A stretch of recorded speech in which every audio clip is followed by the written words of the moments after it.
welcome to CEC lectures. Myself Dr. Preeti Jagmani. I am an associate professor from Department of Computer Science, Aryabhat College, University of Delhi. So presently we are going through our series of programming in Java, and from previous lecture we have started with input output systems in Java, and in our previous lecture we have seen that for this input and output system there are this whole kind of input and output modalities in all the modalities of input output system in Java are carried out through various streams. And if talking about streams on the basis of their functionality, so there are basically two types of streams, byte streams and character streams. So I am going to begin the today's lecture from here onward, that what actually is the difference between this character stream and byte stream, or we can say that when it is advisable to use character stream over byte stream or vice versa. So basically when we talk about characters in Java, these are stored under Unicode conventions. I have told you in our previous lecture also that Java stores characters as Unicodes, because Java is something, it is actually a language which is available, which was invented with the concept of internet programming in mind. And when you talk about internet programming, that means various types of hardware and software platforms you are going to integrate.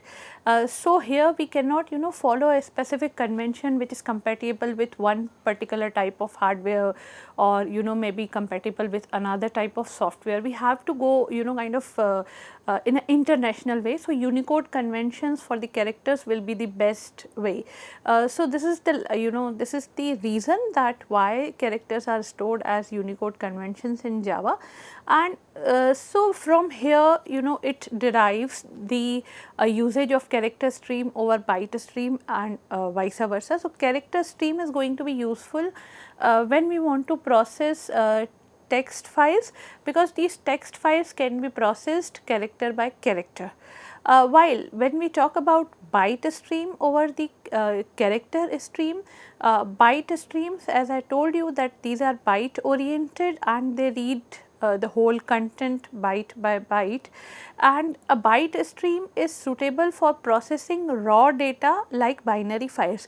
So if you are going with processing of binary files, go for byte stream, and if it is kind of a text file which is available in the text format, whatever the character conventions could be, so we can use it as character stream. So in Java, as I told you, that characters are stored using the Unicode conventions. So here if you can see on the screen, here we have a figure in which a non-Unicode representation, maybe a byte we can say, when it go through the input stream, it is converted into Unicode character stream, and then when again it travels through an output stream, it will again convert into non-Unicode stream. So Java here in between is going to process these non-Unicode bytes into kind of we can say Unicode characters by the functionality or by the implementation of these character streams.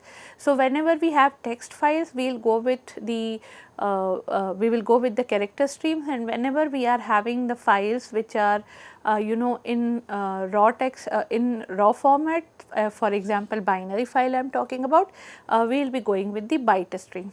So on the basis of this statement, that which is to be used when, we will be looking into two more examples of byte stream, one for the usage of byte stream, another one for the usage of character stream. So here let us begin with a program in which we are going to read a file using the file reader class.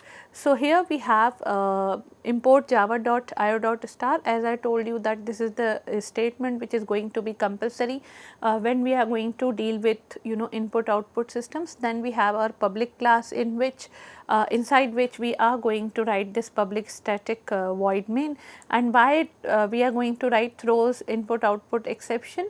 That also I have told you in the previous lecture, that here we are going to use some statements which may throws exceptions. So, in order to handle those situations, we need to add this word throws input output exception. So, here we have taken a source stream which is of type file reader, and as we have not assigned any of the kind of reference here, we have given it as null. So, file reader source stream is equals to null, and then within the try block what are we going to do? We are actually trying to read that whatever is being given inside a particular file, but before going to read that file, we need to attach that file along with the source stream, or we need to we can say we need to assign the reference of that particular file into this source stream. So, for that thing we have written the statement source stream, which is just created, and it is an object of the class file reader. So, source stream equals to new file reader and then the path of the file, and please notice here that here we have used a file which is named as demo.rtf. So, RTF here is the rich text format. So, whatever kind of format it is going to have, if we are going to read it through a particular character stream, this will be converted into we can say characters. So, source stream equals to a new file reader and then the whole path. Then we have int temp, and while temp is equals to source stream dot read not equals to -1. This essentially means that we are going to read this whole file whatever is available inside this demo.rtf, and then we are going to convert that into the temp, and then we will be printing it. So, convert that into the temp is being convert that into the character is being actually we can say accomplished with the help of this character within the bracket, which is which is written before the word temp. So, basically this temp is being casted as a character. So, system.out.println we have character temp. So, this is actually integer temp, while temp equals to source stream dot read not equals to -1. System.out.println we are going to convert or typecast in the technical language, we can say we are going to typecast that temp into this character, and finally when we are going to exit from this program, we are going to just print a statement which says program successfully executed. And then as it was inside a try block, we are going to put a finally. This finally is required in order to handle the situation if this source stream is not equals to null, then this source stream will be closed. So, that means if a particular file reference is being assigned into that object, that means that object is having something or pointing towards a particular file, then we are going to close this stream now, and this is actually required in order to avoid any type of memory leakage, and therefore, it is kept inside the block finally, because finally is the block, if you can recall, that this is going to this is going to be executed irrespective of whether your exception is being raised or it is not raised. So, it is it is immaterial for finally that whether the exception is being raised or not raised, finally is going to be executed. So, in this way we have seen that we have taken a file which is in the format RTF, and with the help of this file reader, we have gone through this complete program in which we are going to read the file and then we are going to print it. And output, as we can see, whatever is the contents of that particular file which we have attached, those are actually kind of those are read by one, and then they are we can say printed, because we have used system.out.println character temp. And after this the program is successfully executed is the statement which we have given in our one system.out.println statement, which is executed just before finishing of the program. So, similar kind of program we have also seen in our previous lecture, but here it makes a special relevance, because how are we going to take these character streams, and how are we going to deal with these we can say byte stream, that is important here.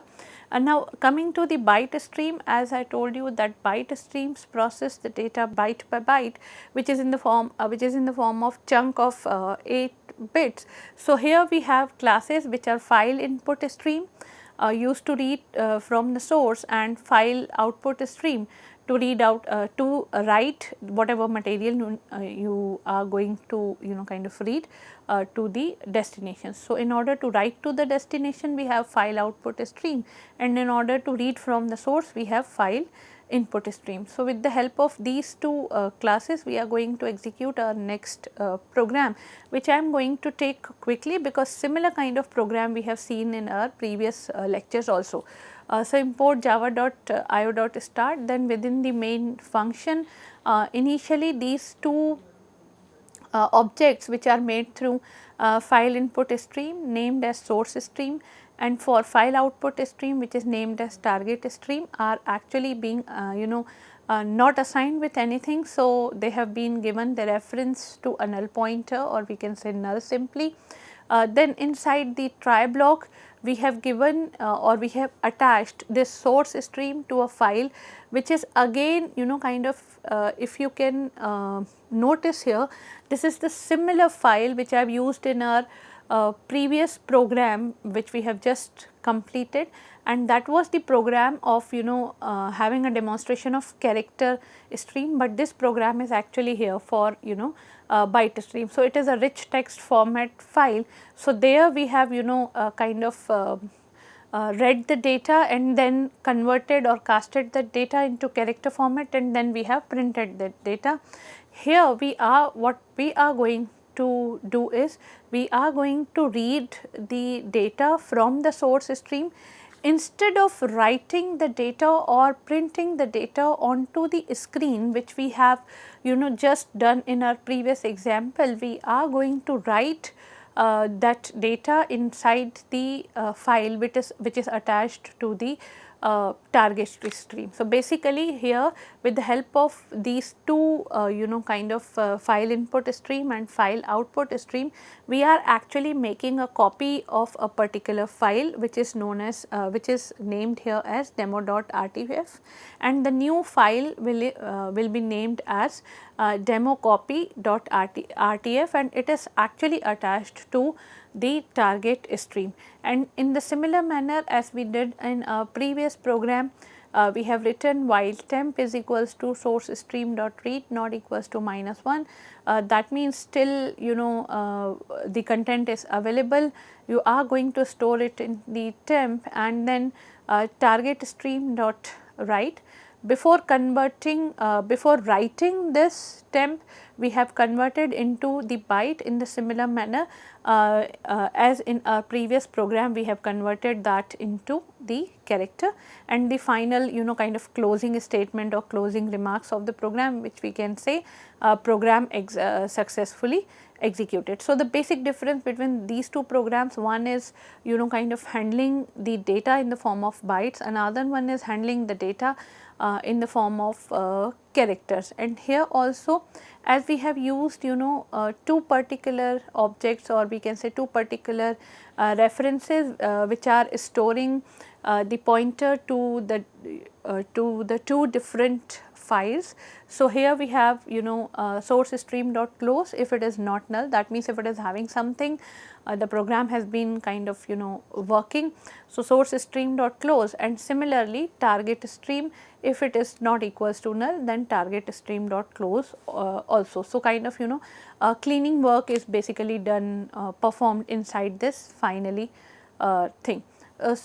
Two programs we have seen of byte stream and character stream, and now in order to proceed more with the programming part of this of this Java's input output system, we will be going into how to read console input.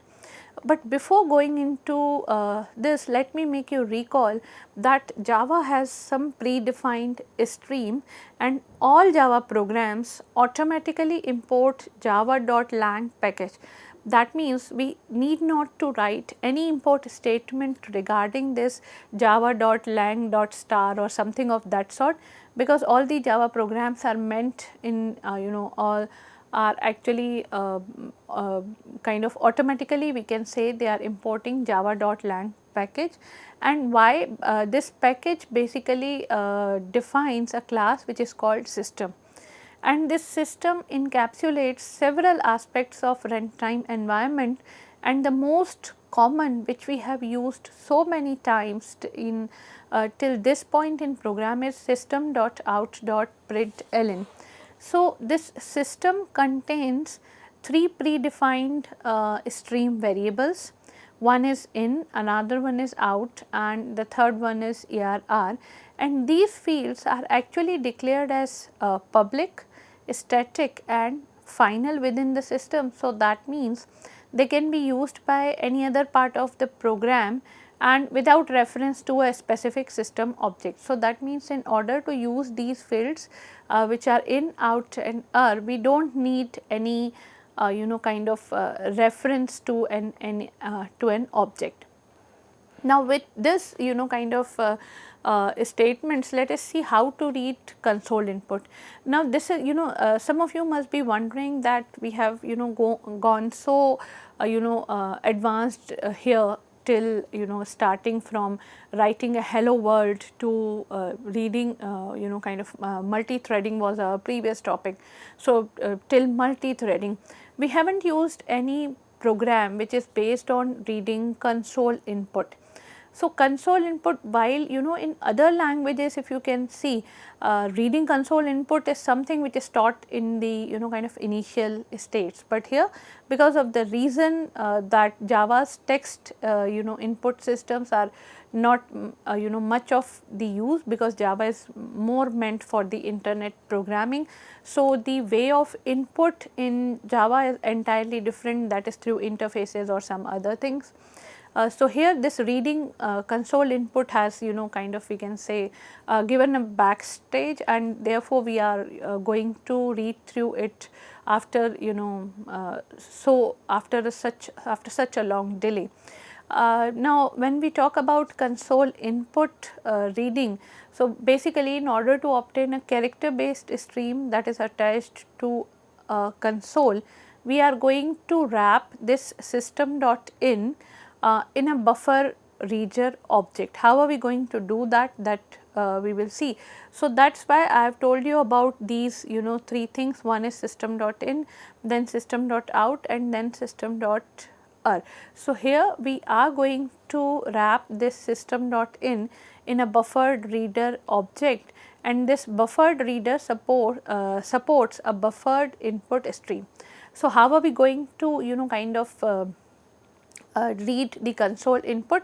That we will see through a program, and here what are we going to do in this program is actually we will be kind of entering the characters till we want to, and if we want to quit then kind of that process will be kind of stopped, we can say. So, we will be taking inputs in the form of characters from the keyboard until a cue is pressed, which which signal, or we can say which signals the quit operation there. So, here we have import java.io.star, then within a class we have used this main thing, public static void main throws input output exception. Then we have a character C. Here what is new in this program is this statement which says buffered reader BR is equals to new buffered reader, and within this new buffered reader we have new input stream reader which is having system.in as its parameter. Now this whole program is actually dependent on this is heavily dependent on this particular line, in which we have created one object of buffered reader which is named as BR, and within that we have actually supplied, or we have wrapped input stream reader, and that input stream reader is basically containing a system.in. So what we have done actually is we have wrapped system.in in a buffered reader object, if you can see, and that buffered reader object here is named as BR. So buffered reader BR is equals to new buffered reader, and within the brackets, or within the parenthesis as the parameters, we are supplying input stream reader, and within the bracket system.in, and here we have system.out.println enter the characters Q to quit. This is the message which we actually need to which we actually need to give to the user, that whenever you want to quit, please press Q, and till then you keep on pressing some characters. Now how are we going to read those characters? So in order to read those characters, we will be using a function which can be used with the object of buffered reader, and that is nothing but BR. So BR dot read, we are going to we can say this is the method which will help us in taking the console input, and before assigning it to C, we are typecasting that input into the character, and we have for this we have done do within the do while loop, we have do C is equals to character BR dot read. So character within the kind of braces, as we are doing in casting system.